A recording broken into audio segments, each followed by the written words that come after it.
अपने आप को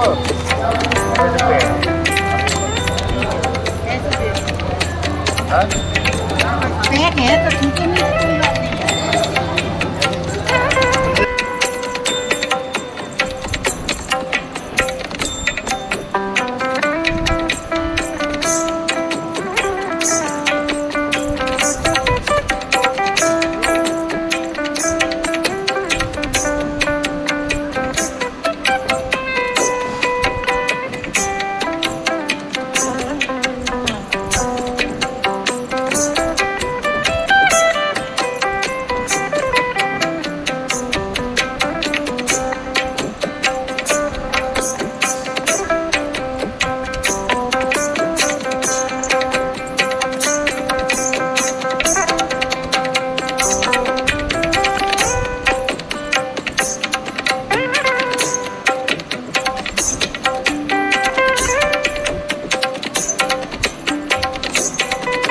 ये नहीं बनी है, अब बनना शुरू हुआ है।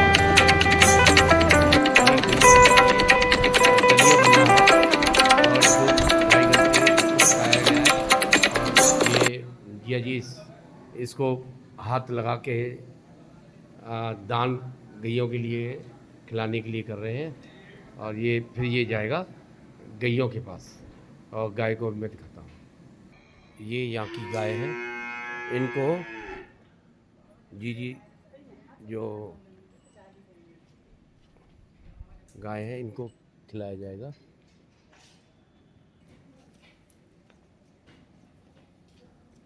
ये गाय के लिए सबको छोटा बड़ा कोई नहीं रह जाए। अच्छा, सभी खाएंगी। वाह, ये गौशाला। और इनके आगे डाल दे बेटा। आप मनोहर लाल जी हैं, यहाँ के प्रबंधक हैं, और ये इनकी सेवा यहाँ पर इनके माध्यम से होती है। तो ये गाय खा रही हैं दलिया को, और ये बड़ा पुण्य का कार्य है जो इतनी गायों की देख रेख मनोहर लाल जी के माध्यम से की जाती है। यहाँ की सारी मनोहर लाल जी, यहाँ पर कितने कमरे हैं आपके यहाँ पर? 200 कमरे हैं। 200 कमरे का संचालन करना आज के युग में बहुत मुश्किल का कार्य है। जो 90 कमरे एसी के हैं। 90 कमरे एसी के हैं, और बाकी 110 नॉन एसी हैं। नॉन एसी है, संतों की कुटिया भी है इसमें, संतों के कमरे भी हैं। संतों के कमरे भी इसमें इंक्लूड हैं। अच्छा, तो उनका खाना पीना सब आपकी व्यवस्था के अनुसार यहीं पर रोज़ प्रतिदिन लगभग 50 आदमी को रोज़ खाना बनता है आपके यहाँ? ज़्यादा बनता है, 100 आदमी बनता है। तो कभी भी आप सुकताल आएँ तो यहाँ डांडी आश्रम है, बहुत ही सुंदर, बहुत ही विकसित तरीके से इसका रोटी आज भी कोयले पर बनती है, लकड़ी पर। देखिए, बड़ी खूबसूरत बात बता रहे हैं मनोहर जी कि इनके यहाँ रोटी जो है कोयले पर बनती है, और सारा खाने का इनके यहाँ जो प्रबंध है, और वो गैस पर ना होके कोयले और लकड़ी भट्टियों पर बनता है। जैसे अभी मैं देख रहा था खीर बन रही है, अभी मैं दिखाता हूँ। लगता है लेकिन कम लगती है गैस, यानी रोटी हमारी उस पर बनेगी। अच्छा, एक चीज़ मैंने यहाँ पे और खूबसूरत देखी, इनके यहाँ गुरुकुल है, और वो जो गुरुकुल में बच्चे हैं उनको बड़े अच्छे प्रबंध के साथ यहाँ पर उनकी ड्यूटी लगाई जाती है। मैं लाउड स्पीकर सुनना था कि ये कहा जा रहा था कि आपकी ड्यूटी बच्चों की जिनकी है वो रोटी बनाने पहुँचे। तो बड़ा खूबसूरत मुझे यहाँ का प्रबंध दिखाई दिया, तो मैंने सोचा चलिए आप लोगों को मैं ये वीडियो एक पोस्ट करता हूँ और दिखाता हूँ कि किस प्रकार से यहाँ पर कुशल प्रबंध चल रहा है। और इसके जो संचालक हैं वो मेरे सामने हैं। बस वो अभी जैसे उन्होंने बताया कि 200 कमरे हैं, और यहाँ पर साधु संत भी रहते हैं। और अभी मैंने सुना 3 तारीख से 10 तारीख तक लगभग एक प्रोग्राम बहुत हुआ था पिछले माह, जिसमें 100 कितने 121 भागवत जी के मूल पाठ हुए थे, और 4 महीने का पारण हुआ था। और इसमें जो यजमान थे टोटल सभी ब्राह्मण थे, बड़े बड़े आचार्य, हाँ, विद्वान। हाँ, वो उस आयोजन के आयोजनकर्ता थे, यानी यजमान थे, उन्होंने अपना पैसा खर्च किया। मतलब वो आयोजन करता भी थे और पैसा भी इन्होंने खर्च किया और यजमान भी थे और सारे ब्राह्मण थे। सब ब्राह्मण ये सारी खूबसूरती बात ये है मतलब कि ब्राह्मण किस तरह से पैसा अर्जित कर रहा है। और उसमें ही मैंने जब सुना कि वो 31 हज़ार रुपये शायद क्यों 31 हज़ार रुपये सबने, उन्होंने दिए थे। और ये सब एक योजना बनी कि हम्म। हम ब्राह्मण लोग, आचार्य लोग यजमान का कार्यक्रम करते हैं, उनके जो है दीर्घायु की, उनकी मनोकामनाओं की पूर्ति के लिए हवन यज्ञ, जप, पूजा पाठ करते हैं। क्यों ना हम अपने लिए भी एक बार साल में किया जाए, अपने लिए भी, अपने परिवार के लिए भी ये कार्यक्रम होना चाहिए। ऐसा कुछ विद्वानों का मत हुआ और उसमें फिर कड़ी पे कड़ी जुड़ती चली गई, जिससे कि 121 ब्राह्मण हो गए। और जुड़ते जुड़ते फिर और भी फ़ोन आए, परंतु हमने उनको ना कर दिया, क्योंकि इससे ज़्यादा जगह यहाँ पर अव्यवस्था हो जाती, इसलिए हमने 121 ही रखे उसमें। बहुत सुंदर और परिवार से पंडित सब जी। लोग आए थे। छुट्टियों का समय था, 4 जून से 11 जून तक चला, तो इसलिए रखा कि कुछ तो परिवार सहित लोग आएंगे। तो सब परिवार सहित 5-5, 6-6 एक के साथ थे। इस प्रकार से करीब 1000 आदमी यहाँ पर इकट्ठा हो गया था। तो आपको अन्य जगह भी प्रबंध करना पड़ा होगा यहाँ के वो सब अलावा। व्यवस्था की गई। कुछ कमरे हमने बाहर भी लिए, अच्छा बड़े कमरे बाहर लिए। अच्छा अच्छा। जून का समय था, काफ़ी लोग आते हैं, कमरे अन्य धर्मशालाओं में भी बुक थे। तो अच्छा। उसकी अव्यवस्था ना हो, इसलिए हमने सीमित रखा। अभी भविष्य में भी ऐसा प्रोग्राम होने जा रहा है, जो कि संभवतः मैं समझता हूँ कि बातचीत चल रही है काशी में 121 कुंडी है और यज्ञ होगा, बहुत शुद्ध होगा, बड़ा विधि विधान से होगा, यही प्रक्रिया रहेगी।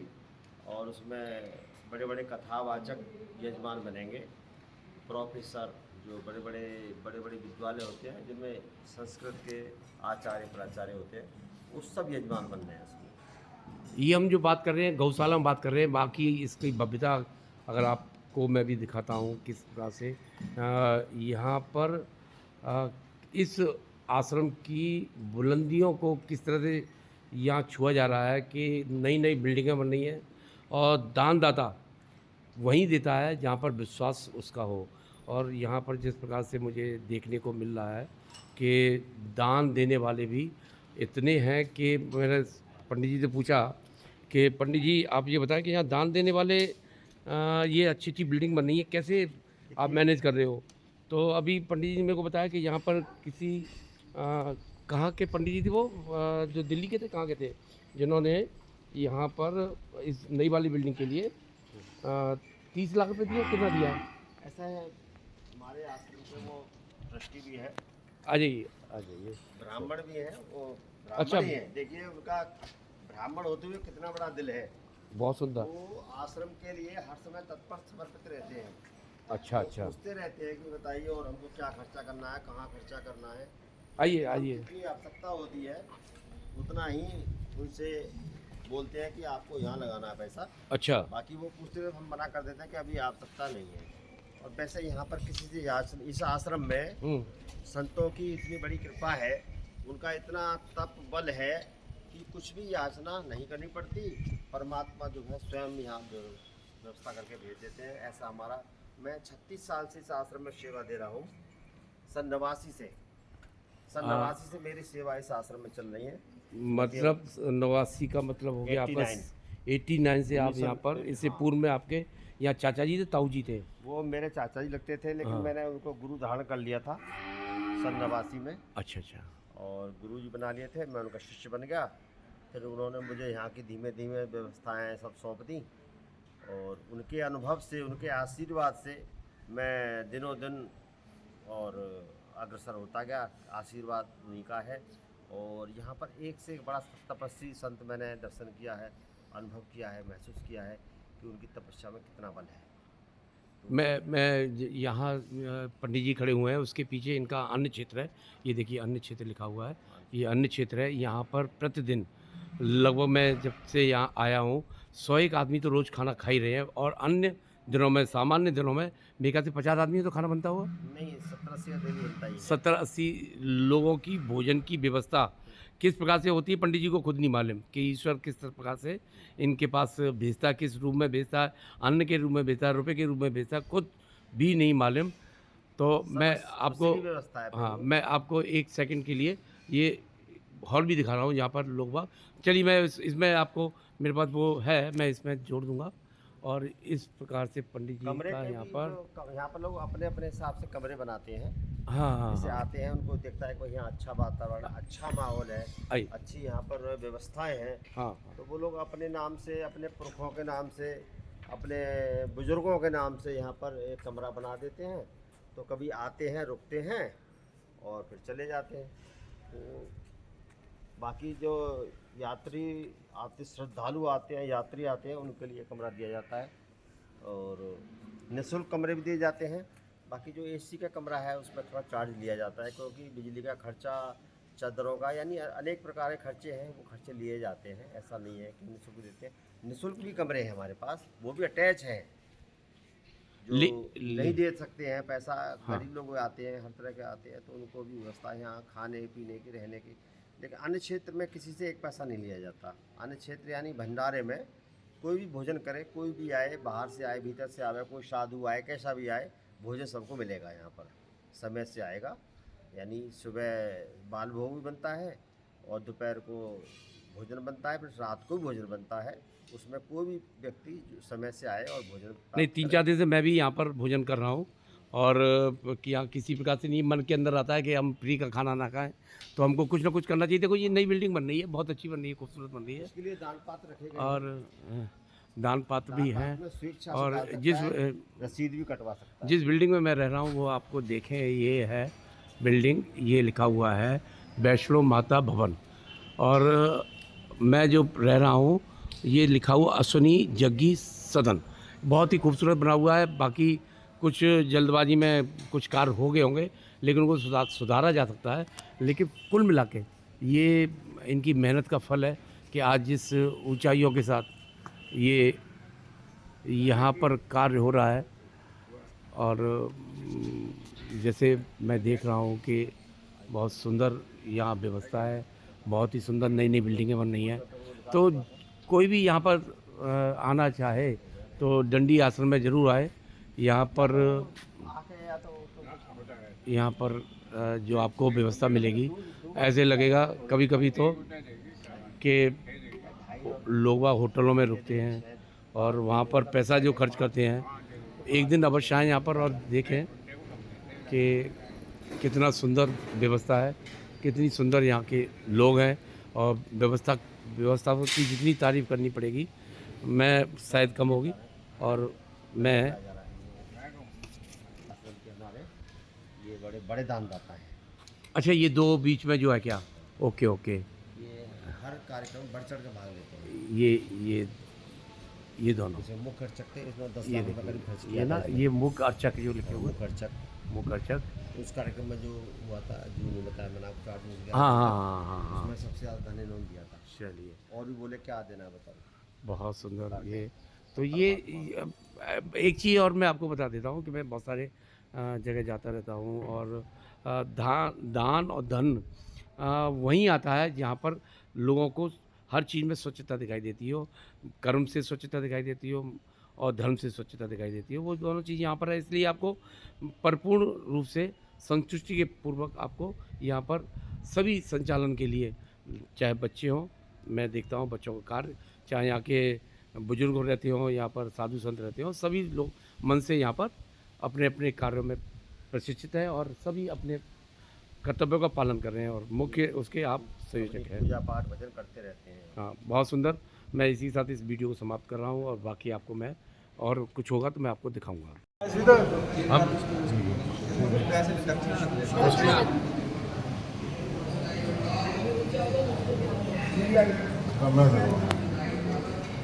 जैसे कि मैं जब वो बना दूँ उनकी याद,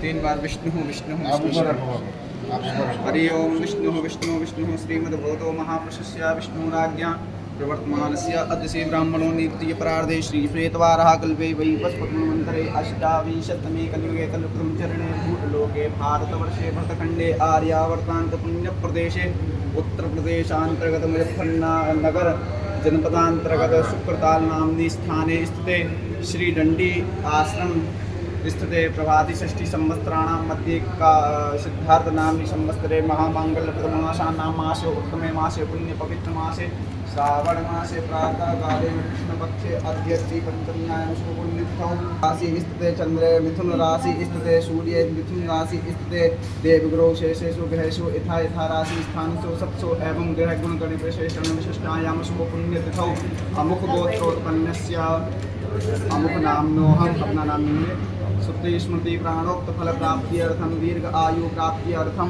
अद्य दिनेन ब्राह्मण भोजन तथा च गौग्रास संत भोजन अहम करिष्ये। ओम मां जागृतो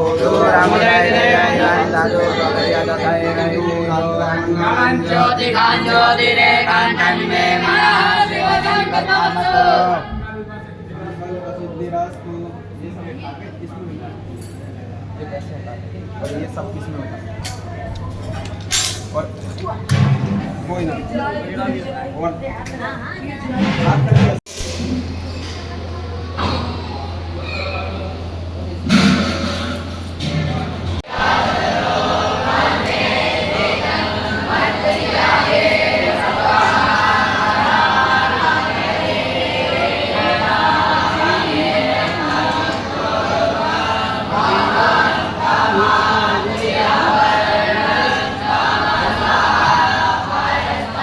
ये देखिए यहाँ पर गौएँ जो हैं, अभी मैंने जो आपको दिखाई दी उनके लिए चारा, हरा चारा बाहर से आ रहा है।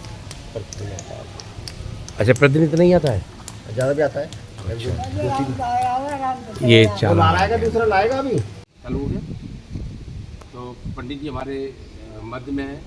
अभी हम जिससे बात कर रहे थे और इसके बारे में पूरी जानकारी ले रहे थे कि किस तरह से इसका मैनेज करते हैं, किस तरह से।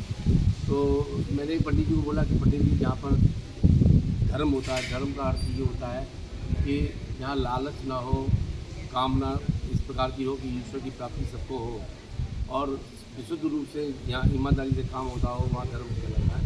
तो पंडित जी, आपने इतना ये कार्य यहाँ पर करा, ये प्रेरणा आपको कहाँ से मिली? इतने अच्छे अच्छे काम, हालांकि आपके जब चाचा जी थे तब मैं आता था, तब इतना विशाल रूप इसका नहीं था, लेकिन आपने जब के इसका पदभार संभाला है तो समय परिवर्तन हो गया है। एक तो ये हो सकता है, और लोग पहले कम जुड़े थे, अब ज़्यादा जुड़ गए हैं, या पहले लोग धनवान कम थे, अब लोगों पर संपत्ति ज़्यादा हो गई है। तो क्या कारण है कि आज ये उन्नति जो दिखाई दे रही है आपके राज्य में, वो पहले थी, लेकिन उसी हिसाब से गति से थी जितनी लोगों की आमदनी थी। आपने जैसे कहा, ये जो तीर्थ था, छोड़ता जाओ, ये जो सुखदेव जी की भूमि है, यहाँ पर राजा परीक्षित को श्री सुखदेव भगवान ने श्रीमद् भागवत कथा वटवृक्ष के नीचे सुनाई थी। इसका ज़्यादा प्रचार प्रसार नहीं था, लोग नहीं जानते थे कि ये भी कोई तीर्थ है। धीमे धीमे यहाँ पर बड़े बड़े कथा प्रवक्ता आए, उधर सोशल मीडिया का बिल्कुल सही बात, बढ़ गया, बिल्कुल सही बात। उधर जैसे आपने कहा, लोग धनवान भी हो गए, पहले इतना धन नहीं था, अभी धनवान भी हो गए हैं। और उस समय भी हमारे गुरुजी ने बहुत कमरे बनाए, परंतु बहुत कम खर्चे में बनाने पड़ते थे। और आज परिस्थिति बदल गई है। पहले लोग जो कैसा भी कमरा मिल जाता था उसमें रहा करते थे, लेकिन आज स्थिति ऐसी हो गई है कि बिना एसी के या बढ़िया सफाई वाला कमरा चाहिए। ये उनके मन में रहता है कि हमें जाएं तो अच्छा कमरा मिले, अच्छा भोजन मिले। तो उस समय की परिस्थिति को देखते हुए सब व्यवस्था की गई है, और पैसे की कोई कमी नहीं आ रही है, बढ़िया सब व्यवस्था हो रही है और बढ़िया पैसा भी आ रहा है। तो हमारी वृत्ति धन संचय की नहीं है कि हम धन आए और संचय करें, उसका इकट्ठा करें, जैसा आए वैसा तुरंत खर्च कर देते हैं हम। लेकिन परमात्मा जो है वो देखता है, सब उसी की सत्ता है। आप समझते हैं कि सत्ता उसी की है, तो उसको सब पता है कहाँ किसकी ज़रूरत है, किस चीज़ की ज़रूरत है, तो सब व्यवस्था करने वाला वही है। बहुत सुंदर। मनुष्य की कोई ताकत नहीं है जो कोई व्यवस्था कर सके, सब उसी की लीला है। बहुत वो मिनटों में कुछ भी कर सकता है, एक क्षण में कुछ भी कर सकता है, तो हजार हाथ से देता है वो। अच्छा पंडित जी बताएं कि जैसे ये दंडी आश्रम है आपका, उस प्रकार से यहाँ पर इतना बड़े एरिया में और इतना सुसज्जित, इतने अच्छे प्रकार से इसको संचालित कोई और है क्या? नहीं, वैसे मैं किसी की बुराई आप वो नहीं करूँगा, बाकी नहीं, बुराई के रूप में नहीं, ऐसा ये लोग जिस बताते प्रकार हैं कि जितनी व्यवस्था आपके दंडी आश्रम में है इतनी बढ़िया, शुभकाल में शायद में किसी के पास इतनी बढ़िया व्यवस्था, इतनी सुचारू और साफ सुथरी व्यवस्थाएं नहीं है, ऐसा लोग का फीडबैक बताता है। नहीं इतना विशाल, जैसे मैं रात को घूमने जा रहा था, क्योंकि मैं रात को थोड़ा घूमता हूँ, तो मैं यहाँ से काफ़ी दूर तक घूमने गया। मैं सन 84-84 में आया हूँ यहाँ पर, तो उस समय हम उस साइड में रुके थे, बहुत पुरानी सभी बात कर रहा हूँ, तो उधर साइड में रुके थे। तब वहाँ आगे कुछ पेड़ वेड़ भी थे, कुछ क्या खेती वेती थी भी, मेरे को ऐसा लगता है। हाँ, ध्यान आ ठीक। रहा है। आप जहाँ कह रहे हो ना, हाँ। इस बिल्डिंग के पीछे पीछे के पीछे सबसे लास्ट में कह रहा हूँ। हाँ, मैं खेती होती थी वहाँ, सही कर रहे हो आप। हाँ। वो गौ माता के लिए उसमें हरा चारा बोता है, हाँ। करते थे, और वो मैंने भी देखा है। और जहाँ पर इसमें भोजनालय है, यहाँ पर बाग हुआ करता था, इसमें आम के और बेल पत्थर के अच्छा। बहुत वृक्ष थे। रसोई केवल यहाँ चलती थी, जहाँ ये गौशाला दिख रहा है। हाँ। इसमें आपने भी देखे होगी कृष्णशंकर जी भोजन यहीं करते थे, बरामदे में बराबर रसोई थी, इसके बराबर में गौशाला थी। हाँ, तो हाँ। इसके पीछे तो केवल बाग था, और जहाँ पर इसके हॉल के पीछे ही बाग था। ये सब कुछ मैंने सन 89 में आकर देखा है। और जहाँ इस बिल्डिंग के पीछे वैष्णो माता होने के पीछे भी गौ माता के लिए हरा चारा बोते थे, वो सब जगह खाली थी। और धीमे धीमे आपने वो देखा है? सदगुरुदेव ने वो सब बनाया। मैंने तो ये विशेष बनाने का काम जो संभाला करीब 15 साल से, इससे पूर्व मेरे गुरुजी ही करते थे सब काम। अच्छा, ठीक है। तो इसमें जैसे मैंने अभी बताया था कि पंडित जी ने यहाँ पे ऐसी अच्छी व्यवस्था कर दी है कि वो बंदर के लिए फेसिंग लगा दी, तार लगा दी। फेंसिंग, हाँ, और इतनी अच्छी व्यवस्था है करंट फेंसिंग लगा दी गई है कि अब एक आध दो बंदर यहाँ किसी प्रकार से कूद काट के आ गए हो तो क्या है कि एक दो जो बंदर आ जाते हैं, जैसे गेट है, हाँ। चौकीदार भी है, हाँ। और गाड़ी आई, अच्छा, उसके साथ आ जाते हैं। गाड़ी को लिए गेट खोला गया, और वो बंदर तो बंदर ही है, उसकी इतनी स्पीड होती है, वो जंप मार के अंदर आ जाता है। फिर भी 2-4 बंदर अच्छा, रहते हैं, ऊपर से नहीं आते हैं? ऊपर से नहीं आते। ओहो, तो ये बंदर जो अंदर रह गए हैं 2-4 बंदर, तो बस वही है। वो भी व्यवस्था पंडित जी ने इतनी अच्छी 2 कर दी साल है। पहले एक माता को बंदर ने काट लिया था, अच्छा। तो फिर मेरे मन में बड़ी पीड़ा हुई, हाँ। और इससे पहले भी काटा तो मैंने ज़्यादा ध्यान नहीं दिया, परंतु एक मेरठ की माता जी यहीं पर रहती थी, उनका कमरा यहाँ बना हुआ है, उनको उसने बंदर ने काट लिया। तो मैं उनको बहन जी बोलता हूँ, तो मुझे बड़ी पीड़ा हुई। तो मैंने तुरंत उसको, मैं कहा भाई अब मैं इसमें करंट फैंसी कराऊंगा। तो 7 लाख रुपए में इसका ठेका हुआ। 7 लाख रुपये लगा। तो इसमें झटका करंट होता है, इसमें कोई मरता नहीं है, झटका लगता यदि है। कोई फंस गया बीच में तो कोई फंसता नहीं है। हाँ। परंतु करंट आएगा जाएगा, करंट आएगा जाएगा, ऐसी मशीन होती है मशीन होती है। जिसको करंट छोड़ती है बार। तो ये बहुत अच्छी व्यवस्था की है। इसको देख के मेरी बहन ने बताया था कि वहाँ पर अब कोई खतरा नहीं है, गाड़ी सुरक्षित रहेगी। सारे शीशे निकाल लिए, वाइपर तोड़ दिया। अब वो अब सारी व्यवस्था पंडित जी ने इतनी अच्छी कर दी है कि निडर होकर गाड़ी हम लेके आए और सुरक्षित करी हुई है। तो पंडित जी आपने बहुत अच्छा वैसे उससे भी एक फायदा और हो गया था। हाँ। जैसे कि कोई चोर उचक्का भी इसमें अब नहीं घुस सकता है। पहले छोटी छोटी दीवार होती थी हाँ। बाउंड्री की, वो भी हमने ऊंची करके, हाँ। तो उसमें फेंसिंग भी होगी, तो अब किसी की हिम्मत नहीं है कि उस पर कोई कूद या चला जाए या आ जाए, वो भी उस डबल सुरक्षा से हो तो गई है। पंडित जी कह रहे हैं कि मैंने बिल्कुल पूर्णतः सुरक्षित कर दिया है, लोगों से भी। बंदर से तो है ही है, लेकिन लोग वहाँ जो चोर चक्के होते हैं उनसे भी यहाँ पर सुरक्षा हो गई है। तो बहुत बढ़िया पंडित जी आपने यहाँ पर गेट कीपर रहता है। तो मेरे मित्र जो भी देख रहे हो, एक बार अवश्य आएँ। और यहाँ पर एसी कमरों की कोई कमी नहीं है। 80 कमरे एसी 80 कमरे एसी हैं, 200 कमरे टोटल हैं इसमें, और 120 कमरे नॉन एसी हैं।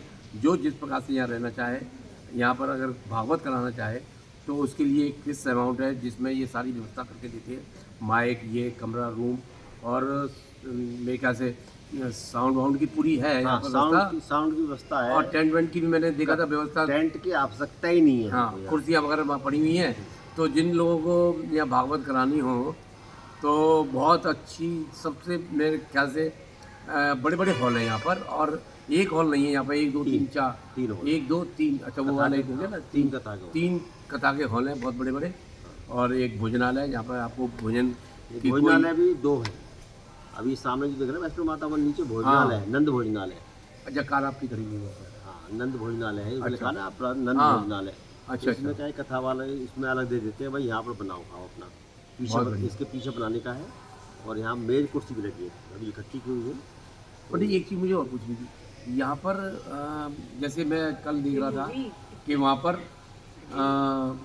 जो भागवत हो रही थी वो अपना वहाँ से लेके आए थे पंडित जी, भागवत वाले। क्या यहाँ भी पंडित उपलब्ध होते हैं? देखिए, अपने अनुसार सब ले आते हैं। हाँ। बाकी और यदि कोई हमको बोलता है कि भागवत प्रवक्ता आप ही उपलब्ध करा दो, हाँ। तो हमारे पास अवेलेबल है। अच्छा अच्छा अच्छा। हमारे 150 प्रवक्ताओं से कांटेक्ट है। कम से कम कीमत वाले भी हैं, अच्छा। मिडिल क्लास के भी हैं, अपर क्लास के भी हैं, हर तरह के जो है प्रवक्ता हमारे पास उपलब्ध हैं। तो पंडित जी, जैसे यहाँ पर कोई करना चाहे एक मध्यम वर्गीय, तो लगभग मेरे 70-80 हज़ार रुपये तो आपके सामान की लगती खर्चा होता ही है यहाँ पर, और खाना पीना भी। मैं बताता हूँ आपको। हाँ। यदि 60 70 80 आदमी यानी साथ में है, 80-90 आदमी, 100 आदमी तक भी यदि हमारे साथ में है, तो लगभग खर्चा आएगा 4 लाख यहाँ का सब टोटल खर्चा। टोटल खर्चा 4 लाख रुपए का आएगा। भागवत प्रवक्ता, 70-80 आदमी 7 दिन के लिए पाठ हो। वाले, पंडित, पूजा पाठ का, साउंड का, डीजल का और भोजन पानी का, आवास का, सब जो है कुल मिलाकर लगभग 4 लाख रुपये खर्चा। ये मध्यम के लिए है। अच्छा, और कोई गरीब आदमी है वो कराना चाहता है, मन में उसके है तो कि मैं 2-2.5 लाख 2-2.5 लाख रुपए में हो जाता है। तो मित्रों 2 लाख से नीचे तो हो ही नहीं सकते। हाँ, बिल्कुल सच बात है। छोटा कार्यक्रम करेंगे क्योंकि यहाँ पर इतने लोग खाएंगे भी और रहेंगे भी, तो ये सब इतना खर्चा तो खैर आप 5 स्टार होटल में चले जाओ तो वहाँ एक दिन का भी क्या आधे दिन का भी इतना खर्चा नहीं होगा। तो कभी भी आपको भागवत करानी हो तो डांडी आश्रम सुखताल में बहुत ही मशहूर आश्रम है। यहाँ पर साधु संतों के महिमा है यहाँ पर, और प्रबंधक भी बहुत यहाँ के अच्छे हैं। तो कभी भी आप आएँ और यहाँ पर एक बार आनंद लें कि यहाँ पर भागवत कला के देखें। ये बड़ा अच्छा। जो मैंने अभी जो आप वीडियो देख रहे हैं कि किस प्रकार से यहाँ पर सेवा भाव आदि हो रहा है, तो मुझे बहुत ही अच्छा लगा यहाँ पर कि